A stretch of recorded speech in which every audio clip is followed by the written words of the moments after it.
السلام علیکم ورحمۃ اللہ وبرکاتہ۔ سوال پوچھا گیا، حج کی فضیلت کیا بیان کی گئی ہے؟ جواب دیا گیا ہے کہ اگر کوئی حاجی اپنے حج کو ان تمام آداب کے ساتھ ادا کرے جس کا حکم قرآن و حدیث میں موجود ہے تو ایسا حج انشاءاللہ اس حاجی کے جنت میں جانے کا سبب بنے گا۔ سوال کیا گیا ہے کہ حج کیا ہے اور اس کے لغوی معنی کیا ہیں؟ جواب دیا گیا ہے کہ حج اسلام کے 5 بنیادی ارکان میں سے ایک ہے۔ اس کے اندر تمام روحانی، اخلاقی، تمدنی، معاشرتی، فطری اور سیاسی فرائض کی ادائیگی پائی جاتی ہے۔ اس میں بے شمار مادی اور روحانی فوائد اور منافع موجود ہیں۔ لہٰذا حج صرف مذہبی فریضہ ہی نہیں بلکہ معاشی، معاشرتی، تہذیبی اور ہر طرح کی دینی اور بنیادی اصلاحات پر مشتمل ہے۔ حج کیا ہے؟ اس کا مختصر جواب یہ ہے کہ حج سنت ابراہیم علیہ السلام صلی اللہ علیہ وسلم ہے۔ سیدنا اسماعیل اور بی بی ہاجرہ کی قربانیوں کی یادگار ہے۔ اس کا بڑا مقصد یہ ہے کہ فرزندان اسلام دنیا کے مختلف حصوں سے ایک مقررہ وقت پر اسلام کے ابتدائی وطن اور مرکز توحید پر جمع ہو کر شعائر اللہ اور سرچشمہ ہدایت کی زیارت کریں اور ان کی زیارت سے اپنے دل و دماغ کو منور کریں اور ان مذہبی رسوم کو بجا لائیں جو سیدنا ابراہیم کے زمانے سے اہل ایمان ادا کرتے چلے آ رہے ہیں، اور وہ بھی سیدنا ابراہیم کی طرح صحیح طور پر اپنے پروردگار کے ساتھ تعلق قائم کریں۔ سوال پوچھا گیا ہے کہ حج کی صحیح شرائط کیا ہے؟ جواب دیا گیا ہے کہ حج کی درستی کی 3 شرائط ہیں۔ اول، حج کا وقت ہو۔ یہ وقت 1 شوال سے 10 ذی الحجہ تک ہے۔ دوم، مقام حج ہو، یعنی مکہ معظمہ کے علاوہ کسی اور مقام پر حج نہیں ہو سکتا، عمرہ بھی۔ سوم، احرام باندھا ہوا ہو، بغیر احرام کے حج نہیں ہوتا۔ سوال پوچھا گیا کہ پاکیزگی، طہارت اور نظافت کے سلسلے میں اسلامی احکام کیا ہیں؟ جواب دیا گیا ہے کہ دنیا میں جتنے بھی مختلف مذاہب پائے جاتے ہیں ان میں سب سے زیادہ صفائی ستھرائی، طہارت، نظافت اور پاکیزگی سب سے زیادہ اسلام ہی میں پائی جاتی ہے۔ دن بھر میں کم از کم 5 مرتبہ نماز سے پہلے جسم کے کھلے حصوں کو بار بار دھونے اور گرد و غبار سے جسم کو پاک صاف کرنے کا حکم دیا گیا ہے۔ اپنے تمام جسم کے ظاہر و باطن کو، اپنے اخلاق و عادات کو، اپنے کردار کو، اپنے لباس کو، غرض ہر طرح سے صاف ستھرا رہنے کا حکم دیا گیا ہے۔ اگرچہ مسلمان اسلامی تعلیمات پر عمل کرنے میں کوتاہی کرتے ہیں، لیکن جس حد تک وہ عمل کرتے ہیں پھر بھی بہت سے دوسرے مذاہب کے پیروکاروں سے بہت بہتر ہیں۔ سوال پوچھا گیا ہے کہ اسلام کا امتیازی وصف کیا ہے؟ جواب دیا گیا ہے کہ حضور اکرم صلی اللہ علیہ وسلم کا ارشاد مبارک ہے، ترجمہ، کہ ہر دین کا ایک امتیازی وصف ہے اور اسلام کا امتیازی وصف حیا ہے۔ بحوالہ موطا امام مالک۔ یہ بھی ارشاد نبوی صلی اللہ علیہ وسلم ہے کہ جب تم میں حیا نہ رہے تو جو جی چاہے کرو، بحوالہ صحیح بخاری۔ آپ صلی اللہ علیہ وسلم کے ارشاد مبارک کا ترجمہ ہے کہ جس نے کسی قوم کی مشابہت اختیار کی وہ انہی میں شمار ہوگا، بحوالہ ابو داؤد۔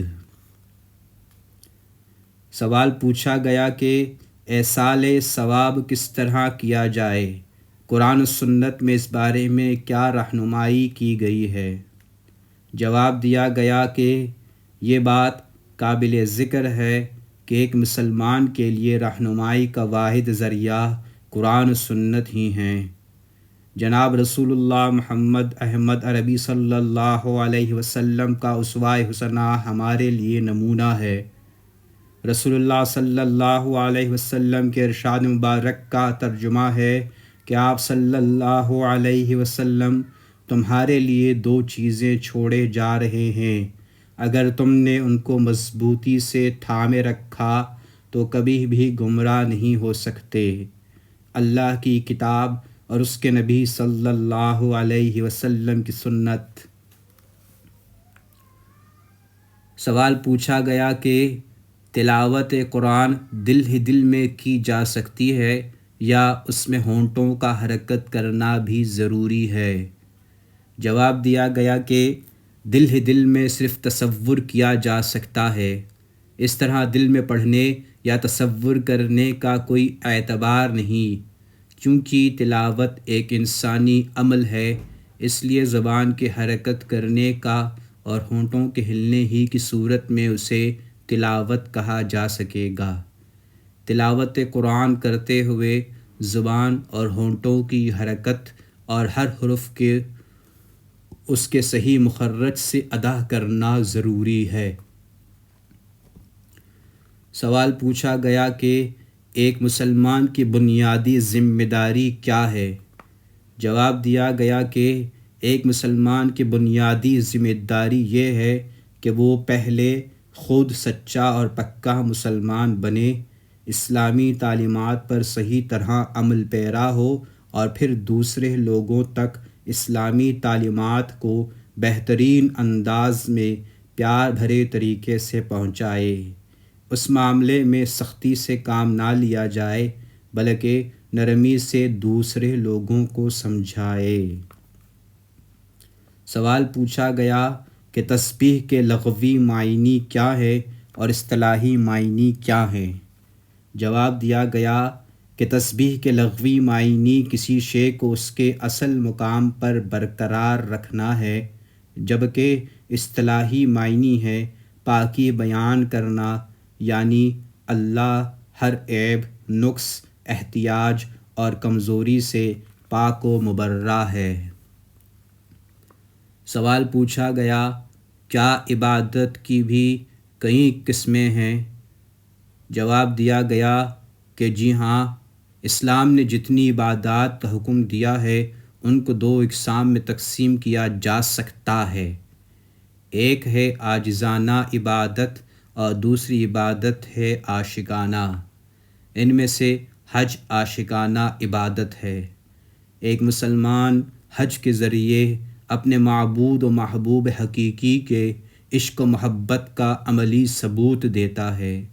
حرم پر نظر پڑتے ہی اس کے قلب و روح دونوں پر انوار الہی کی بارش ہونے لگتی ہے اور اس پر ایک بے خودی کی کیفیت طاری ہو جاتی ہے اور اس کی روح محبوب حقیقی پر قربان ہونے کے لیے بے قرار ہو جاتی ہے۔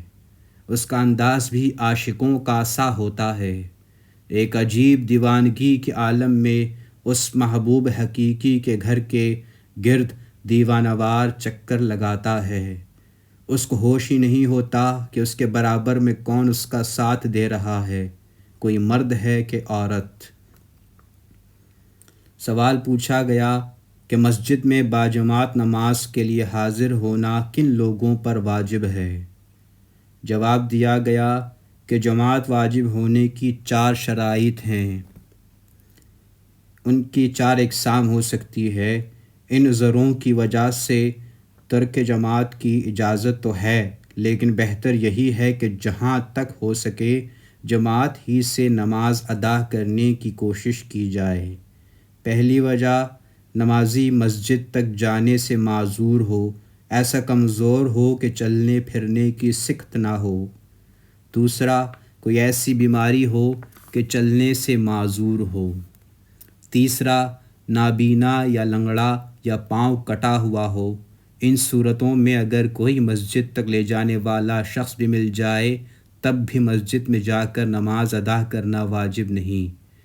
دوسری وجہ، مسجد میں غیر معمولی زحمت ہو یا بیمار پڑ جانے کا اندیشہ ہو، سخت تیز بارش ہو رہی ہو، سخت سردی پڑ رہی ہو اور اندیشہ ہو کہ باہر نکلنے کی صورت میں بیمار ہو جائے گا، سخت اندھیرا ہو اور راستہ بھی نظر نہ آ رہا ہو، سواری چھوٹ جانے کا خوف ہو اور یہ اندیشہ ہو کہ دوسری سواری کا انتظار کرنے میں غیر معمولی زحمت اور نقصان ہوگا، یا ٹرین یا ہوائی جہاز چھوٹ جانے کا خوف ہو، کسی مریض کی تیمارداری کر رہا ہو اور یہ خوف ہو کہ اس کی غیر موجودگی میں مریض کو غیر معمولی زحمت اور تکلیف ہوگی، جان و مال کا سخت خطرہ ہو، مثلا مسجد کے راستے میں کوئی موذی جانور، سانپ یا کوئی درندہ وغیرہ ہو، کوئی جانی دشمن گھات میں ہو، راستے میں چور ڈاکو وغیرہ کا خطرہ ہو، یا گھر سے مال و اسباب کی چوری ہو جانے کا اندیشہ ہو، کوئی ایسی بشری حاجت درپیش ہو کہ اس کو پورا کیے بغیر نماز میں دل نہ لگنے کا خوف ہو، مثلا بھوک لگی ہوئی ہو اور کھانا بھی سامنے آ گیا ہو یا مل سکتا ہو، پیشاب پاخانے کی حاجت ہو، ان تمام عذروں کے سبب جماعت ترک کی جا سکتی ہے۔ سوال پوچھا گیا کہ بیٹے کے انتقال کے بعد بہو سے نکاح ہو سکتا ہے؟